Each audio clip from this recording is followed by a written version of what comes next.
Welcome to Gig Radio, the new music podcast from Gig Radar.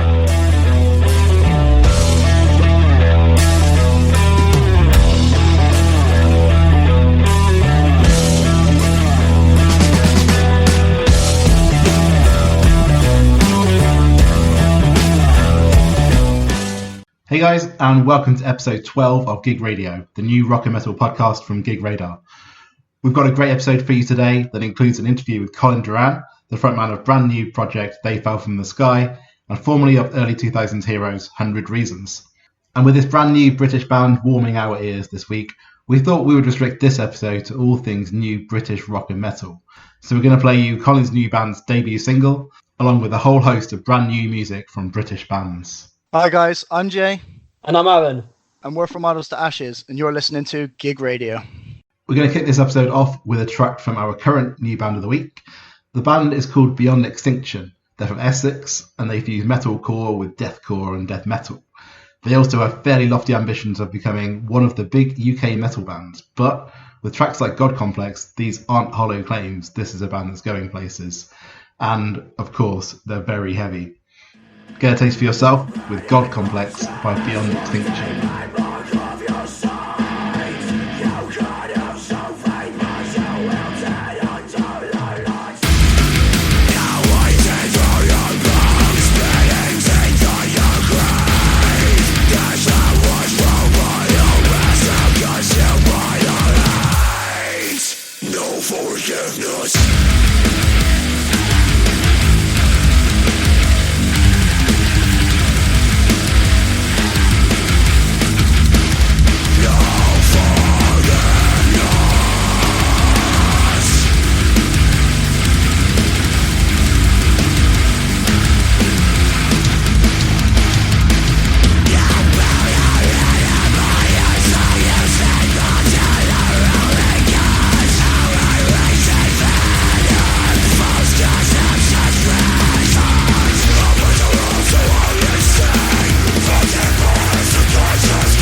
That was God Complex, which is the opening track from Beyond Extinction's second EP, The Fatal Flaws of Humankind.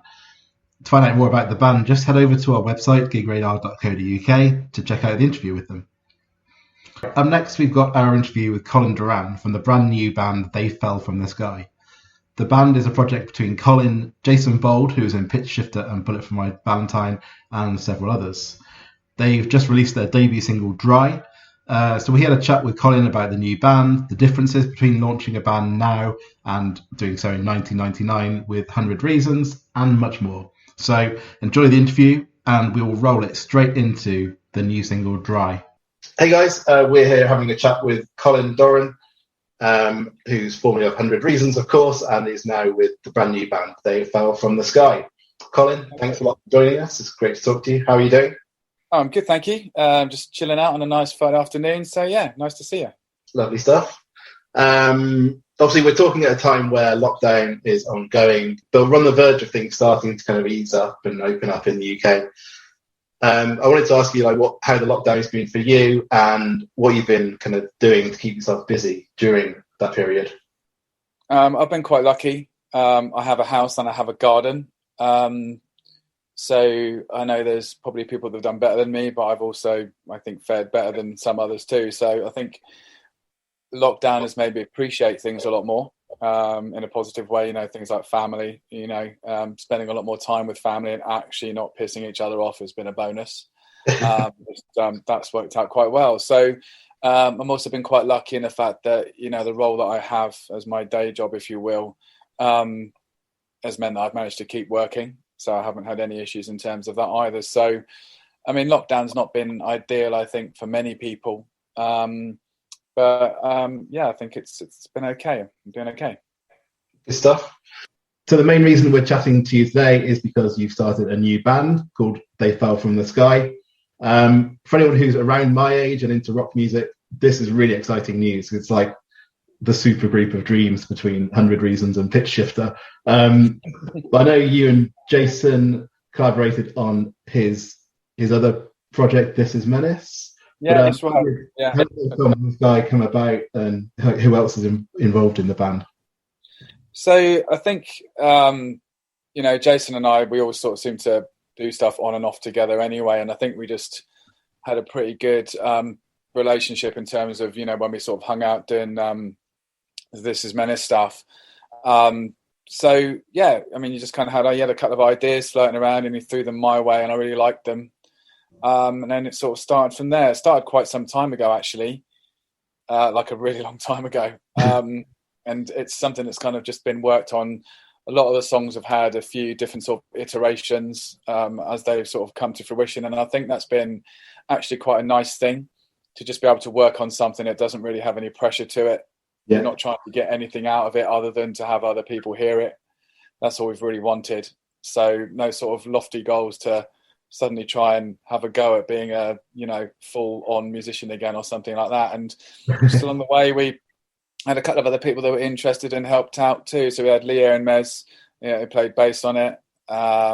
It's produced by a guy called Dave Draper, who's just amazing. And he's just finished recording the latest Wild Hearts record and stuff like that. And he's just a wonderful human being. So it's taken a long time, but I think it's turned out amazing. I'm really happy about it. And yeah, it's just something that's sort of come together. And there was times when I think we did a couple of shows and that kind of thing. And then we thought, well, do we really want to?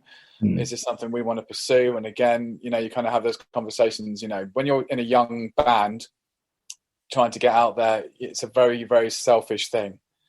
And it becomes way more selfish when you are older and you have children and commitments and things like that. So it's a lot harder to say to the wife, hi, I'm going to piss off in a van for 3 weeks, see you when I get back with absolutely no money and I've used up all my holiday. So those are things that are sort of taken into consideration in sort of how you sort of approach something like this. But it's been written for quite some time and, areas of it been recorded for a while and then we've gone back to it. But generally, it's just something I just think is fantastic and I just want people to hear it. Yeah, sounds great. Obviously, you guys bring together kind of a range of different musical styles and backgrounds, but what kind of approach is is this band taking musically? Is it really heavy, or is it kind of like towards the mainstream side of things? What should people expect from it?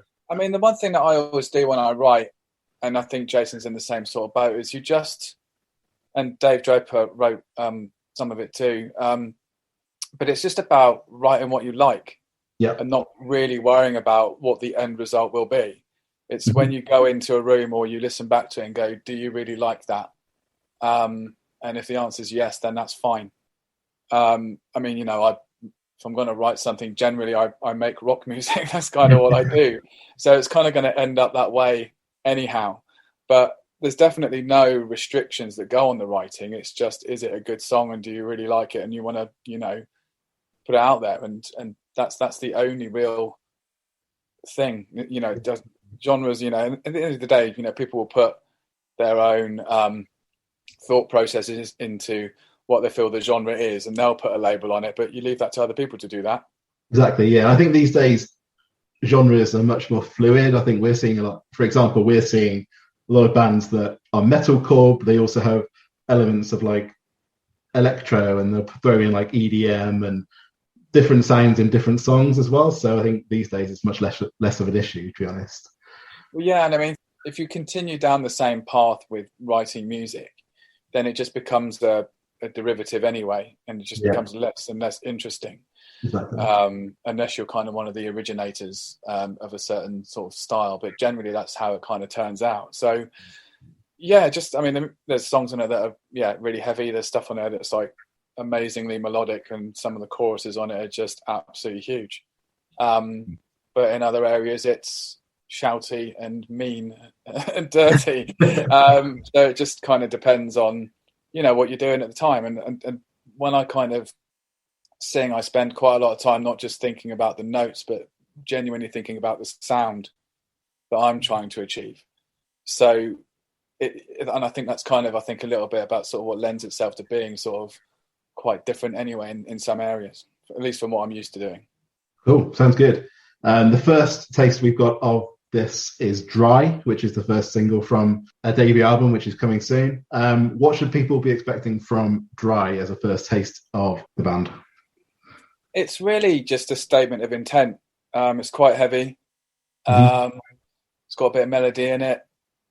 I don't think it's the best song on the album, just so you know, and I mean that in a good way. I'm not trying to diss the song at all. I think the song's great, but it's not the best song on the album. So I'm really excited to hear what else comes out. But, you know, it gives a good indication of who we are and what we do. Sounds great. We've had a sneak preview of the song, and it does sound good. So if it's not the best song, then... I am quite glad you said that as well. Yeah, I've had a sneak. No, mate, it's crap. You are right. It's definitely the worst song. But no. What's the one song you're most keen for people to hear then from the album? What do you think is the best song? I think, well, that's down your to personal favourite. Yeah. The next single is fucking huge. Yeah, it's really, I mean, the next single, I mean, it's amazing. It's absolutely amazing. Awesome. And then there's another track on the record that is probably what I might call my personal favourite. Okay. And that's Staring at the Sun, which is, but that's because I'm like it's really heavy again, but just not in a sort of thrashy way. It's quite groovy and heavy, which I quite like. Cool. Sounds good. And do you have an idea of the time frame for the album? It sounds like you're releasing singles gradually, but do you? Yeah, so it'll be the summer. So it'll be in the summer. Okay, cool. So, yeah, I don't think we've got anything more firm than that at the moment, but yeah, the summertime. Great. Sounds good. Yeah, I think there's a lot for people to look forward to, and obviously there's going to be singles coming out in the meantime. So yeah, look into. A lot of people obviously will know you and recognise your voice from 100 Reasons. You guys came out at a time when the music industry was very different to what it is now. There was no social media, there was no streaming, and like obviously from a personal experience, having loads of CDs was the main way that you consumed music. But I'm interested in how big a difference you see now between launching a new band in 2021 and launching your previous band in 1999. Like, how much of a difference is there between it? Well, I think it's more just now a lot of people are sort of using aggregators. So I think record labels still have a value for sure in terms of being able to sort of market an artist and, take their career maybe a lot further, at least than artists that don't have sort of marketing behind them, and the ability to find their audience correctly. So I think the main difference is just that the amount of music that's now released, because so much is out there. I mean, I think I read somewhere there's like 40,000 new songs go on Spotify on it every day. Wow. I kind of liken that sort of mentality to like chucking a pound off the side of a mountain and then hoping that somebody just happens to walk past and find it. Yeah. So it's a lot more difficult, I think, to not necessarily be heard so much, but to have people invest their time in you. Yeah. Because normally in the old days, and you can talk about the old days too much, but I'm well aware the industry's changed. So, that's just a fact. But in the old days, you went and bought your album or a couple of albums that came out that Monday or whatever, and then you go and you would take the time to listen to them. And if you didn't maybe like the song straight away, you'd listen to it again. Yeah. Whereas a lot, because you probably just give it another chance. You sitting there and you think, maybe it's a grower, I'll give it another go. But these days it's generally, move on. Yeah. And I think, not for me personally, and I don't think, you've got Architects doing very well this week in the midweeks. I think when this goes out, you'll probably know that they're probably actually at number one this week, Architects, and then you've got Mogwai the other week as well. So, there's still a lot of room, I think, in the rock world for sort of what you might call a traditional album. But in the pop world, that's completely different. And I think in terms of songwriting and the way the songs are written and arranged, it's all about complete immediacy, which is just how it is. I think in some areas as well, there's, production is still really good, but maybe in some areas there's a lot of room for improvement. And I think sometimes when engineers are recording records, they're understanding that the audience is possibly listening to them on Apple earbuds through their phone rather than on the old school, nice set headphones, that kind of thing. So I think it's changed quite a lot, obviously. But I'm not against it now. I think it's just understanding that when you write and release music these days, that if you're intending to make money out of the actual sales of your albums, it's unlikely. Yeah. We were talking to the band the other day that were talking of like the different kind of ways that they're making money for or trying to kind of market themselves. It's all about just getting out there, like doing merch, and when gigs get started, doing gigs. It's just a different way of doing things these days, isn't it? Well, it is. I mean, at the end of the day, you don't have any revenue streams unless you have the music in the first place. Yeah, exactly. Obviously, you still need that, but the music itself, the recordings aren't necessarily something that's going to allow you to, buy a house or sail off into the sunset in a solid gold boat or something like that. So, at least from that side of things, it's changed that way. But I think if people understand that, you just go, well, that's kind of how it is. And, if you want to be creative and you want to, and there's nothing wrong with making money out of the music that you make at all, because if you don't make money out of it, you don't get to do it. So you should try and make money out of it. So from that perspective, you've got to explore those different areas. I know you've collaborated with some bands in the last couple of years or so, including one of our favourite new bands, Wars, on one of their songs.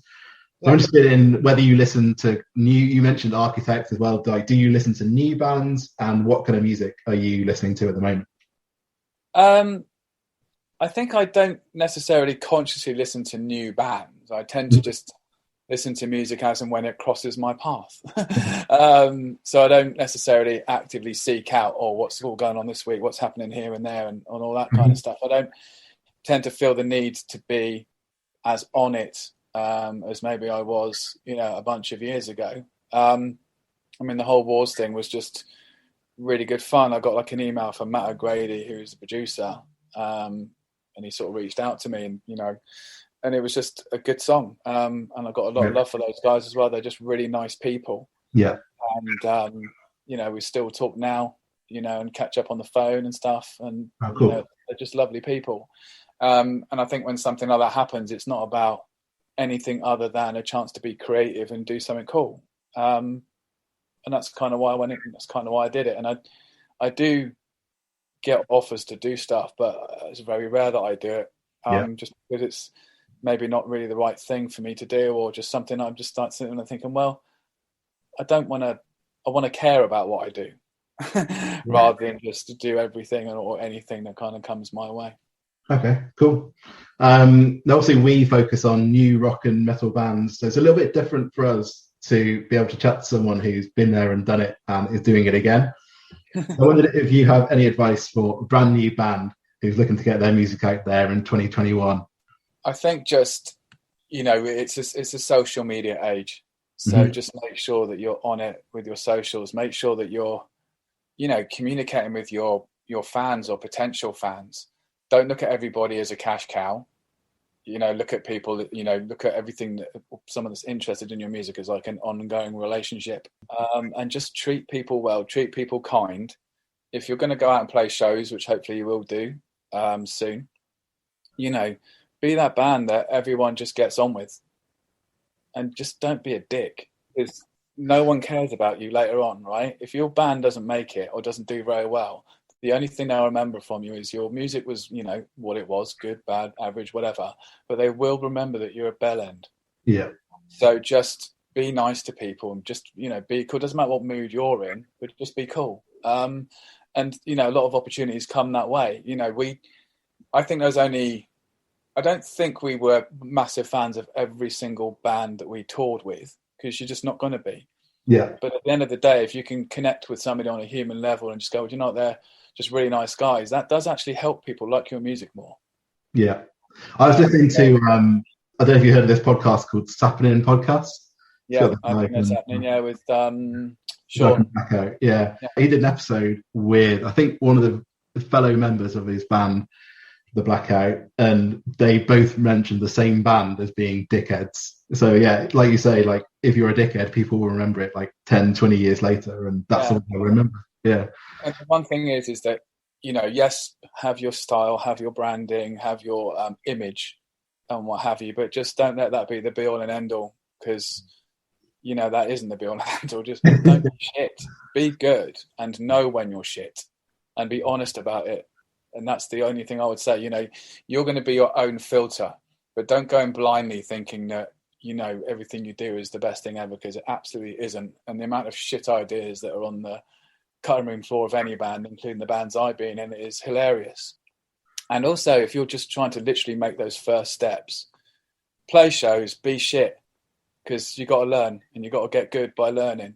But don't necessarily present your music in an official way to like a record label or something like that without making sure that it's the best offering that it can be. Okay, brilliant.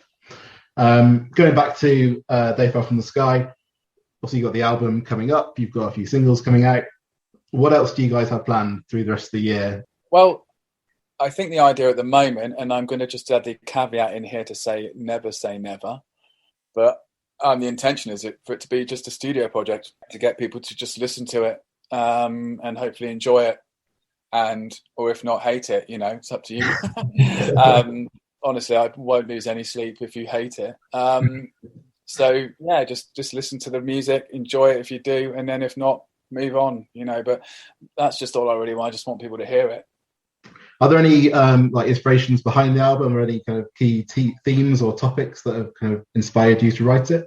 I think, as you get older, I think one of the things that you do is you deal with loss more. So there's definitely some stuff around that, and I think it's probably one of and some of the songs are sort of observations of human behaviour and how we are. We're animals at the end of the day. And although we can always try and have that higher thought process that allows us to not always behave like animals, subconsciously or, without thinking about it, we do. Yeah. And we do that quite a lot. And I think it's just, just sort of looking at, the way that sort of certain people behave and sort of not sort of trying to understand why. I'm not into that kind of psychoanalysis stuff or, to be that sort of person, but just sort of looking at people and thinking, well, you've done this, you've done that. And, and yeah, it's just, I mean, I don't sort of go in with an idea when I write a song. Generally what I do is throw down some melody ideas whilst ad-libbing. And then the story kind of comes from there. Mm-hmm. Or the lyrics come from that. When a word pops out that I quite like, and then, and then that allows me something like, okay, well that could, then you explore further. Cool. Sounds good. And a final question for you. Is there anything else you want people to know about They Fell From the Sky, the project, what's coming up, anything at all that you want people to know about it? It's just got some great people in the band that are just really good musicians. Jason Bold obviously plays in Bullet for My Valentine as well. Yeah. Dave Draper is just a wonderful human being who's produced it. And it's just been a real labour of love. And it's something I've just, stupidly proud of. In terms of how it's come about. It's taken a long time to come about, but I think it's, at least for me, it's been worth it. And actually being able to write songs and sort of go back to them without there being a pressure for them to, well, you've got to release them now, I've got to get them out now, has been just a different kind of experience for me. And I've really enjoyed it. So the songs, some of them are like first iteration, some of them are like 3 or 4 do-overs almost. Okay. So I've really enjoyed that process and being able to sort of go back and do it and also, have something new again and fresh, which is always exciting. Yeah, definitely. It definitely sounds really exciting. We're looking forward to hearing it. Thank you. Colin, thanks so much for joining us. It's been a pleasure to talk to you. And yeah, we're looking forward to the music coming out. Nice one, Rob. Okay, well, listen, thanks loads. And just want to say, I think what you guys do is great. Supporting new artists, supporting new bands. It's just a really cool thing to do. Keep doing it. Thanks a lot. We will. Thanks a lot. All right. Catch you later. Bye.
Welcome back. We just played you Dry, the debut single from They Fell From the Sky, which is out now. And if that's not the best track from the album, then we have a lot to look forward to. Thanks to Colin for taking the time to have a chat with us, and you can find out more about the band in our article over at gigradar.co.uk. As I mentioned, we're going to keep this episode all British, and speaking of new, exciting British bands, brings us on to one of our favourites on the site, As Everything Unfolds. They are a 6-piece band from High Wycombe, who we first saw supporting our friends at Defences around 4 years ago. We've since seen them play live at least 4 or 5 times, interviewed them in the back of a car, which you can listen to in the pilot episode of Gig Radio, and they've got their debut album coming out this Friday. We've got an album review coming sometime this week, and from the album is their latest single, On the Inside.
Searchling, and you're listening to Gig Radio.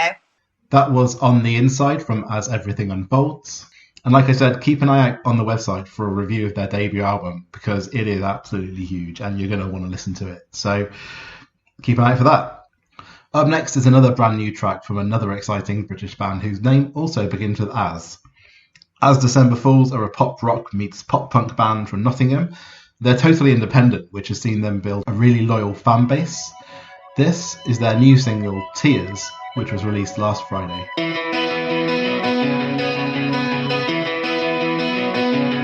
You got tears in your eyes where you've been lying down when you cry. Oh, why you gotta always cry? You fought and be sad, you fought and be mad, you fought, can't even see the light. I really think that I can put up quite a fight. I really think that I need to keep moving.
did see before. Hey, what's up? My name is Chung from Windrunner, I'm Nam from We Runner, and you're listening to Gig Radio.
We just played you Tears by December Fools and followed that up with Feels So Real by the Clockworks, who are an exciting new Irish band who are based in London.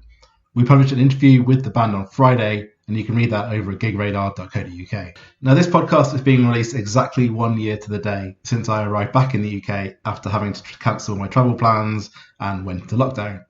One of the things that kept me entertained during lockdown has been watching bands doing live streams and lockdown content. And one of the best examples of that has been Norwich band Pray Drive, who are our new band of the week back in August 2017. The band have performed a series of isolation tapes that just so happened to include a cover of 100 Reasons track's Silver. So it seemed like perfect symmetry to play Pray Drive's brand new track, OMG.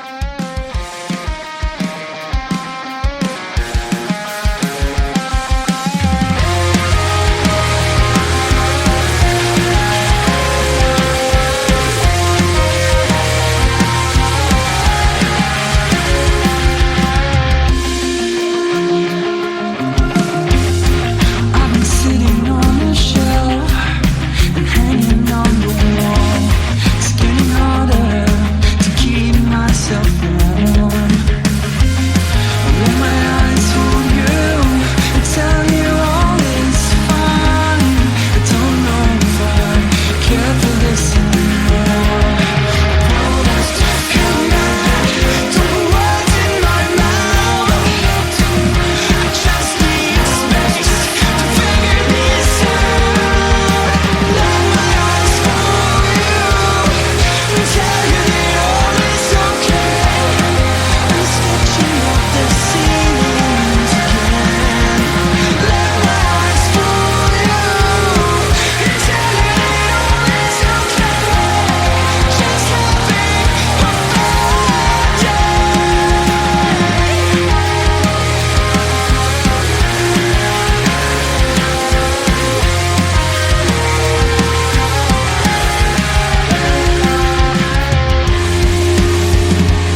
We just played you OMG by Prey Drive, which was released last week. You can catch all of their isolation tapes, which includes covers of tracks by Funeral for a Friend, Thrice, Placebo, over on their YouTube channel. We're going to close out this episode with another one of the most exciting bands on the British rock scene. This is Cardiff band Holding Absence and their latest single, In Circles. It comes from the band's second album, The Greatest Mistake of My Life, which is out next month. Thank you for listening, and a huge thanks to Colin from They Fell From The Sky for chatting to us on the episode. All of these bands prove how exciting the British rock and metal scene is, so go and give them all a listen and continue to support new music.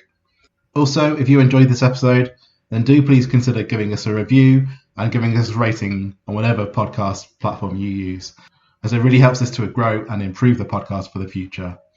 For now, enjoy Holding Absence with In Circles.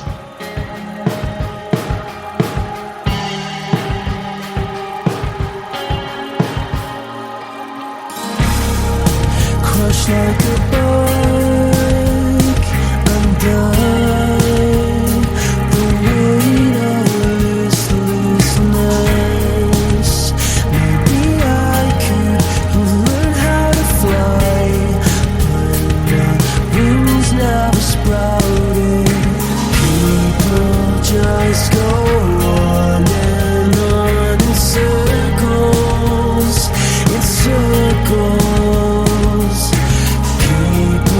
Just go on and on in circles, in circles. I'll wait till the sound of the hum of the earth just spinning around, and there's not much for me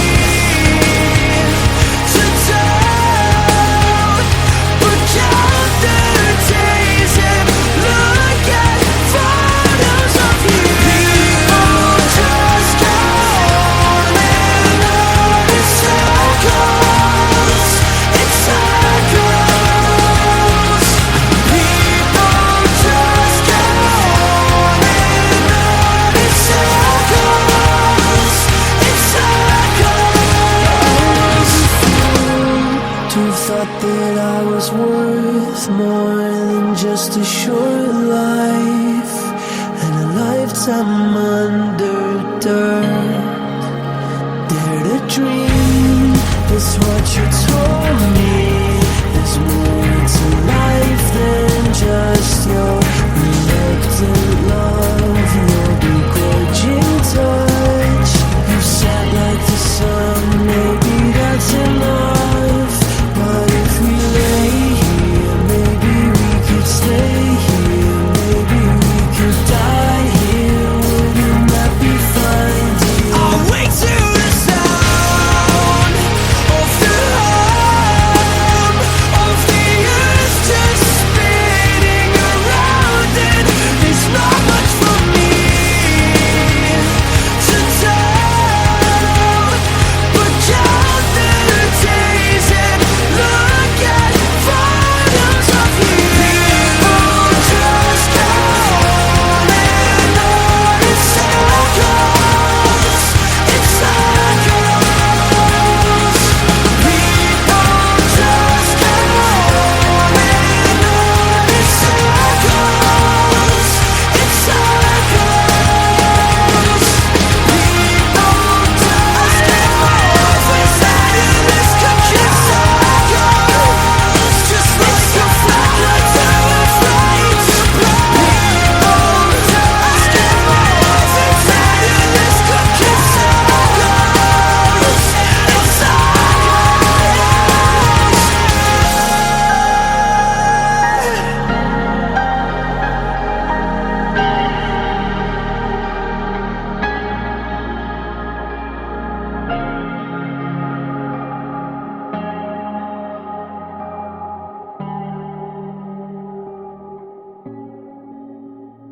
Thank you for listening to Gig Radio, the new music podcast from Gig Radar.